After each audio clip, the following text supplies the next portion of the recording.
काव्य सुमाघा कवि कालिदास। फूलों में चंपा और शहरों में लंका, नदियों में गंगा, श्रेष्ठ नरों में श्री राम और स्त्रियों में रंभा, पुरुषों में विष्णु और काव्यों में माघ और कवियों में कालिदास सर्वश्रेष्ठ हैं। अतः इस सर्वश्रेष्ठ नगरी लंका को वीरान मत करो।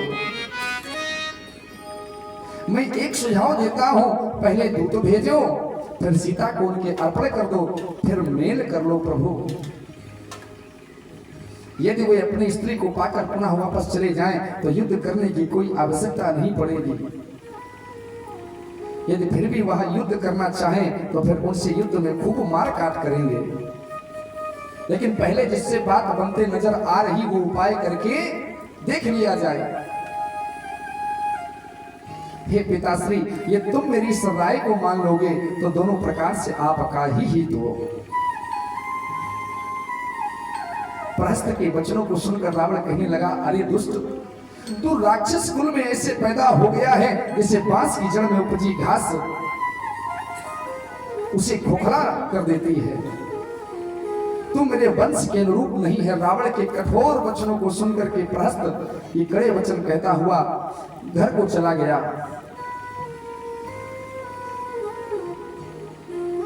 आज आपको मेरे द्वारा कही गई बात अच्छी नहीं लग रही है। जैसे मृत्यु के निकट आने पर औषधि निरर्थक हो जाती है, दवा काम नहीं करती है। हे पिताश्री, अभी भी समय है। अरे पुत्र कलत्र सुमित्र चरित्र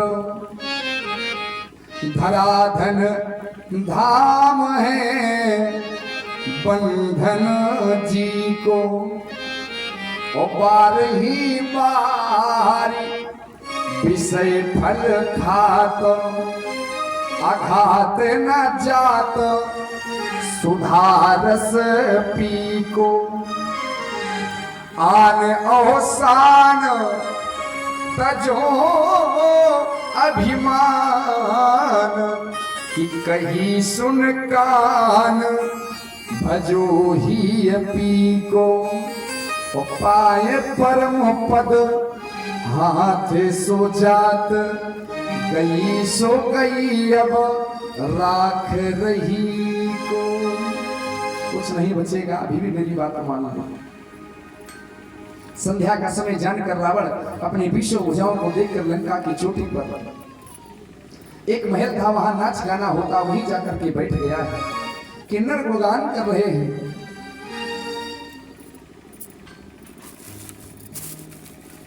ताल पखावज और बीड़ा बज रहे, अप्सराएं नृत्य कर रही हैं। रावण निरंतर सैकड़ों इंद्रों के समान भोग विलास में लगा हुआ है। यद्यपि परम प्रबल शत्रु श्री राम शीश पर हैं, फिर भी उसे कोई सोच या त्रास नहीं है। शिखर एक उतंग अति देखी, परम रम्य समशुभ्र विशेखी। इसी कारण इस कांड का नाम पूज्य तुलसीदास ने सुंदर कांड रखा है। कनक कोट विचित्र मणिकृत सुंदरायतना घना। सुबेर शिखर पर ही श्री राम एक शिलाखंड पर वृक्षाला बिछाकर बैठे हैं। और यात्रा कहां से शुरू हुई थी? सुंदर नामक पर्वत से। सुंदर नामक पर्वत से यात्रा शुरू हुई। और एक बात, जो व्यक्ति अपने बुजुर्गों की बात को सिरोधार्य करता है उसके जीवन में कांड तो होते हैं महाराज, लेकिन सब सुंदर हुआ करते हैं। देखिए, जामवंत मंत्री अति बूढ़ा, सबसे बूढ़े मंत्री हैं, और हनुमान जी को आदेश किसने दिया? जामवंत जी ने। तो हनुमान जी ने जामवंत जी की बात को सिरोधार्य किया है, सबसे बूढ़े हैं। और जो व्यक्ति अपने परिवार में अपने बुजुर्गों की सुनता है उसके जीवन में कभी घटना घटने वाली नहीं है।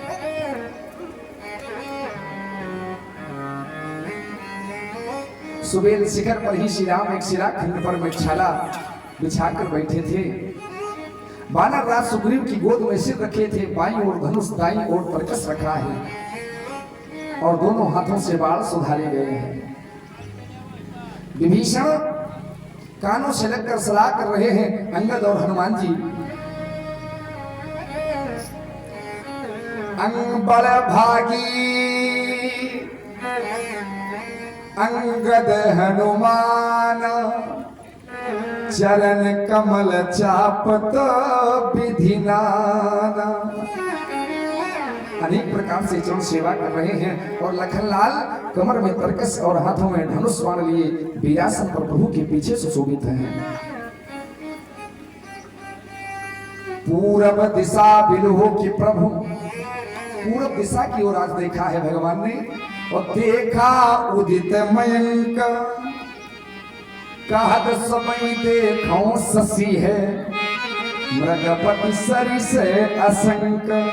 पूर्व दिशा की ओर देखकर श्री रघुनाथ जी कहने लगे देखो सही चंद्रमा सिंह के समान निगर दिखाई दे रहा है। सुग्रीव कहने लगे हे प्रभु आप तो आसे चंद्रमा में कालिमा होते हुए भी ऐसा निगर दिखाई दे रहा है। श्री राम कहने लगे इसमें जो कालापन है वह क्या है। सुग्रीव बोले पृथ्वी की छाया इस पर पड़ रही है वही कालापन है। कोई कहने लगा राहु ने इसे मारा है उसी की चोट का निशान चंद्रमा में है। कोई कहने लगा विधाता ने जब कामदेव की स्त्री का मुख बनाया था तो इसकी सुंदरता ले ली थी, वही छिद्र चंद्रमा में वर्तमान में है, उसी में से आकाश की परछाई दिखाई देती है। श्री राम जी कहने लगे चंद्रमा और विश्व दोनों भाई हैं। इसने अपने भाई को अपने हृदय में स्थान दे रखा है। चंद्रमा विषयुक्त किरण समूहों को फैलाकर वियोगी नरनारियों को जलाता रहता है। इस प्रकार सभी ने अपने अपने विचार प्रकट किए हैं। कहे हनुमंत सुनो प्रभु सच तुम्हार प्रिय दास, तब मूर्ति विधु उर विसति सोई श्यामता आभास।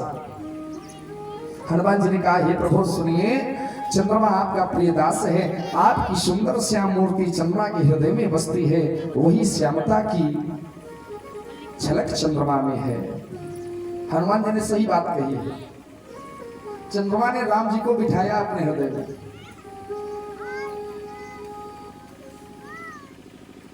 श्री रघुनाथ जी दक्षिण दिशा की तरफ देखकर विभीषण से कहने लगे हे लंकेश देखो बादल कैसा गरज रहा है, घुमड़ रहा है, बिजली चमक रही है। मधुर मधुर गरजई घन घोरा, होई वृष्टि जन उपल कठोरा। भयानक बादल गरज रहे, कहीं ओलों की वर्षा न हो जाए।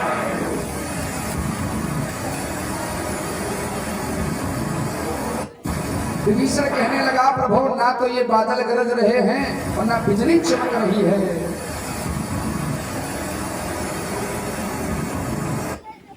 लंका शिखर पर रावण नाच गान का अखाड़ा देख रहे हैं। रावण के सिर पर काला विशाल बादलों जैसा छत्र धारण कर रखा है, वही काली घटा जैसा दिखाई दे रहा है। श्री राम ने रावण का अभिमान समझकर एक बार धनुष पर संधान किया है। छत्र मुकुट ताटंक तब हते एक ही बाण,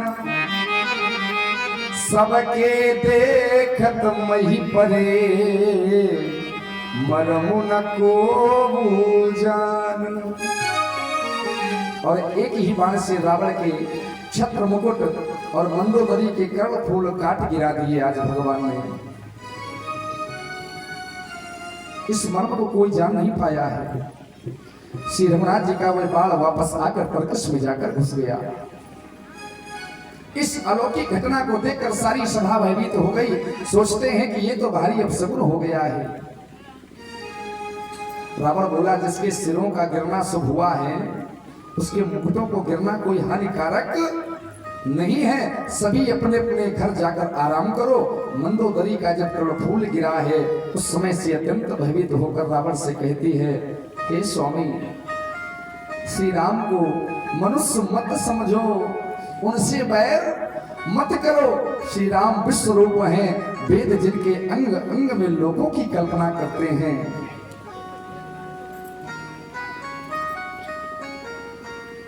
भ्रकुटी विलास भयंकर काला और नयन दिवाकर कच घन माला। अश्विनी कुमार ब्रह्मलोक सिर है और बीच के लोकों का विश्राम, जिनके अन्न भिन्न भिन्न अंगों पर हैं। भयंकर काल, जिनका प्रकृति संचालन भौहों के चलाने से चलता है। सूर्य नेत्र हैं, बादलों का समूह बाल है। अश्विनी कुमार नासिका है, पलक रात दिन है। कान 10 दिशाएं हैं, श्वास ही वायु है, वेद ही वाणी है। लोभ जिनका होठ है, यमराज दांत हैं और माया हंसी है।